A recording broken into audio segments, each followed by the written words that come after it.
Hey my beautiful people, once again it's your boy Chris Santos, the king himself, half man, half amazing. Bana, tuko ndani ya Outrage tukiwa tunaendelea kusherehekea sikukuu ya Wakongo ambao walikwenda kupata huru. Bana, leo tuko na moja kati ya legendary kwenye industry ya dance.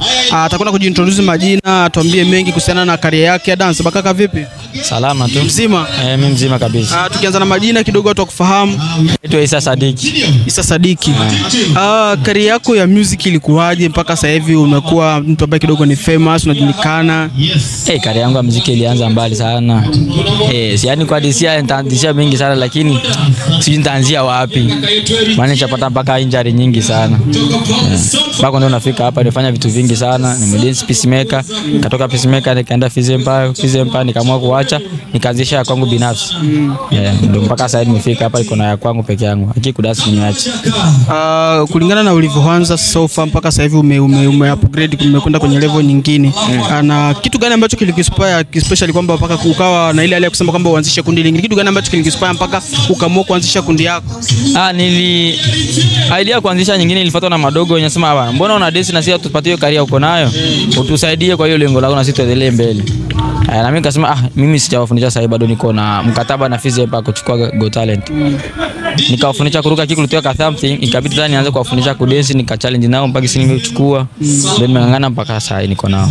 Bana, vizuri sana. Ana kipindi uliyesema kwamba unaamua kutoka Fizi Empire, kulikuwa changamoto zote zilizotokea hapo katikati kusema kwamba eti hautaki utoke kwa sababu una mkataba wetu, ama ilikuwaje hapo katikati? Challenges zilikuwa nyingi sana. Yaani mpaka kufukuzwa, ilifika mpaka mimi kufukuzwa. Okay. Ilifika mpaka mimi kufukuzwa. Challenge zilikuwa nyingi sana. Ilibidi mpaka hata kupigana mangumi tuizingie.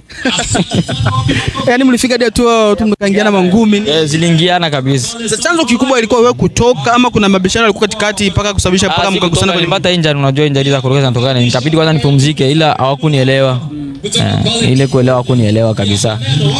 Ilibidi nikaanza nyumbani kwa sababu niliumiaga, ikabidi nikae nyumbani karibu miezi miwili. Nisingie zoezi ya kudansa wala kuruka. Lakini hawakunielewa. Madogo kanifanya kwa nafunza, nikamwambia nitawafunza tu kuruka peke yake. Lakini hawakunielewa. Siku nafika zoezi ikabidi nisimamishe kwanza zoezi, kaa nyumbani muda wa miaka miwili ama mwaka mmoja. Hiyo sasa sana kufukuzwa. Watu hawezi kwa legendary wa Fizi hapa afukaambia ukae karibuni mwaka nyumbani. Hiyo sasa sana kufukuzwa. Nikakata nyumbani. Vizuri sana. Kulingana na our African parents ni watu ambao kidogo wanakuwa somehow challenging kwa sababu gani? Unajua especially vijana wetu wakiingia kwenye career ya music, dance, so hii mambo ya art nini inakuwa kidogo ngumu. Hadi wanasema kwamba eti bana, haya ni mambo ambayo yanapelekea vijana wetu wengi kuvuta bangi, kuharibikiwa. Sasa wewe ulivyoanza, wazazi walikuchukuliaje wao kama wazazi waliniambia tu uendelee tu, kama ndio umeona ni career yako. Hata babangu mwenyewe alikuwa mwanamuziki. Mwenyewe alikuwa mwanamuziki, akasema utajijua mwenyewe. Mpaka alifika sehemu niliumia. Nilienda nikaumia kabisa. Akaniambia utajijua, hiyo ndio muziki sasa, umejua sasa kudance. Endelea tu. Kama utaenda kesho, mimi sitakuzuia, ni wewe tu na maisha yako. Kitu utakavyojifanya ni hivyo hivyo. Kama utaona hapo unapata, endelea tu.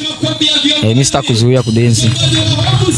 Bana, vizuri sana. Kulingana na swala nzima la kama Go Talent, nafikiri la season nyingine ambayo mlichukua ambayo ni Fizi Empire, this is season 11 sasa hivi tunaona kama Go Talent inaendelea, na umesema kwamba wewe sasa hivi una kundi lako. Je, kulingana na performance mlifanya unaona kwamba season 11 mmeenda kuchukua ama inakuwaje? Siwezi sema, maana sijui vya mbeleni.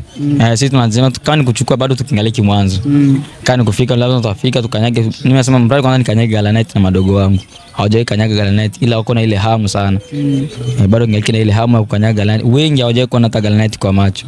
Nataka mwaka huu aione, hata kuiona mwaka kesho. Kama kuchukua ndio sote tukachukua. Na kumbuka tafizi mpaka tunaanza ilikuwa ni hivyo hivyo. Tukanyage kwanza Galanite kwanza tuione, some ramani kisi ilivyo. Alafu mwaka kesho tujue tunajipanga tuchukue namba 1 ya Go Talent. Bwana, vizuri sana.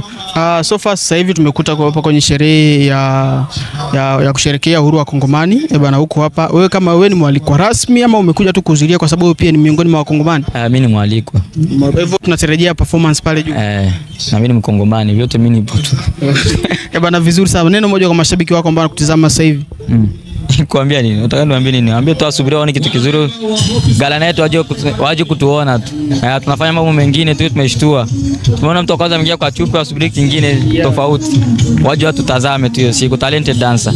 TLD my crew. Bwana, poa sana bwana, tulikuwa na kiongozi wa Umesema? Talented dancer. Talented dancer ya tumekuwa na kiongozi wa talented dancer.